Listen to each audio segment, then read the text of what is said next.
गौरांग जी, राधे राधे महाराज जी। महाराज जी, आपके जीवन में पूज्य उड़िया बाबा जी महाराज की जीवनी और वाणी जी का विशेष योगदान रहा है। गुरुदेव क्षमा करना, पूज्य बाबा की जीवनी और उनकी लीलाओं को समझना अत्यंत कठिन है। महाराज जी, आपके मन में एक वो है कि बाबा की जीवनी को आपके श्रीमुख से सत्संग में सुना तो जिज्ञासा हुई कि आपने कहा कि जब भगवत साक्षात्कार हो जाता है तो मनुष्य की सारी इच्छाएं, कामनाएं और प्रश्न खत्म हो जाते हैं। पर पूज्य उड़िया बाबा को सर्वप्रथम माँ कामाख्या जी की, फिर काशी में माँ अन्नपूर्णा, फिर वशिष्ठ जी, फिर माँ दुर्गा जी के साक्षात दर्शन हुए। उसके बाद भी बाबा को आत्मबोध नहीं हुआ, बल्कि और आत्मबोध की चाह बढ़ने लगी। इतनी बार साक्षात्कार होने के बाद भी उनकी आत्मबोध की चाह क्यों खत्म नहीं हुई? और जब अंत में बाबा ने उन्होंने माँ को तत्व रूप से नहीं साक्षात्कार किया, कामाख्या को कामाख्या माँ के रूप में कामना पूर्ति के लिए। आप उस समय देखिए ना। हाँ, तो आप उस चरित्र में जब आप देखिए कि उन्होंने कामाख्या जी की उपासना की कि जैसे सूर्य भगवान ने एक बटलोई दी थी युधिष्ठिर को कि जितनों को अन्न पवा सके, जब तक द्रौपदी जी नहीं पालेंगी तब तक वो बटलोई का अन्न खत्म नहीं होगा। ऐसे मैं कामाख्या की आराधना करके कुछ प्राप्त करूं कि मैं संसार का दुख मिटा सकूं। बाबा का पहले का नाम आर्तत्राण था। तो बाबा ने विचार किया तो आधी उपासना में ही छोड़ दिया कि आखिरकार अगर ऐसा कुछ मिल भी जाएगा तो पूरे विश्व ब्रह्मांड का दुख तो मिटा नहीं पाऊंगा। उत्तम जिज्ञासा होने के कारण उससे भी विरति हुई। कई अनुष्ठान लिए लेकिन उन सबसे विरति हुई। फिर संन्यास ले लिया। संन्यास लेकर तत्व साक्षात्कार में लगे।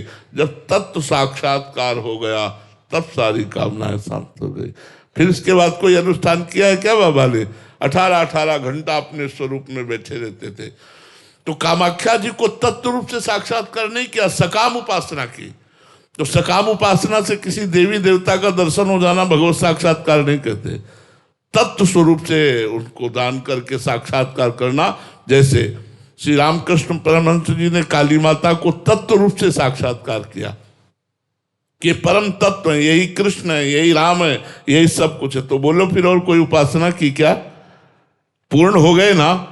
जैसे उड़िया बाबा है वैसे रामकृष्ण परमहंस, कोई कमी थोड़ी थी। बात समझ में आ रही ना? हाँ, तत्व रूप से जिसकी भी आराधना करें तत्व रूप से करें, और तत्व रूप से जब उसका साक्षात्कार होगा तब वो पूर्ण हो जाएगा जी। मानवर्धन सिंह जी, राधे राधे महाराज जी। महाराज जी, आपने एक बार एक प्रश्न का उत्तर देते वक्त कहा था कि चेहरे की चमक और बाहरी तेज के चक्कर में मत पड़ो, आंतरिक तेज के चक्कर में पड़ो।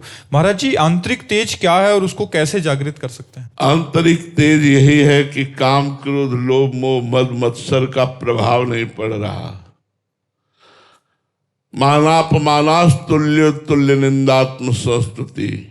मान और अपमान में, निंदा और स्तुति में समान भाव प्राप्त करके, चाहे जैसी परिस्थिति हो अपने प्रभु को नहीं भूल रहा है।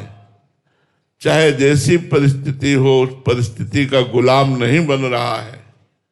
हर समय वो परम स्वतंत्र भगवान के चिंतन में लगा हुआ है।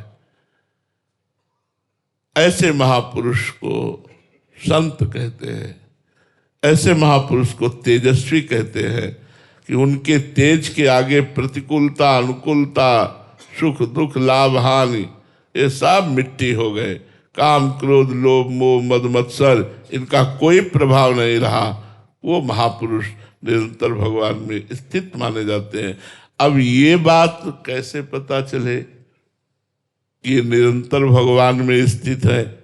तो जिनके संग से हमारे दोषों का नाश होने लगे, जिनके संग से हमारे में भजन की वृद्धि होने लगे, जिनके संग से हमारा भाव शुद्ध होने लगे, जिनके संग से हमें प्रिया प्रीतम प्रभु अच्छे लगने लगे, जान लो वो संत है। चाहे वो पैंट शर्ट में हो, चाहे पैजामा कुर्ता पहने हो, चाहे कैसे भी वस्त्र पहने हो, वो भगवान का निज जन है।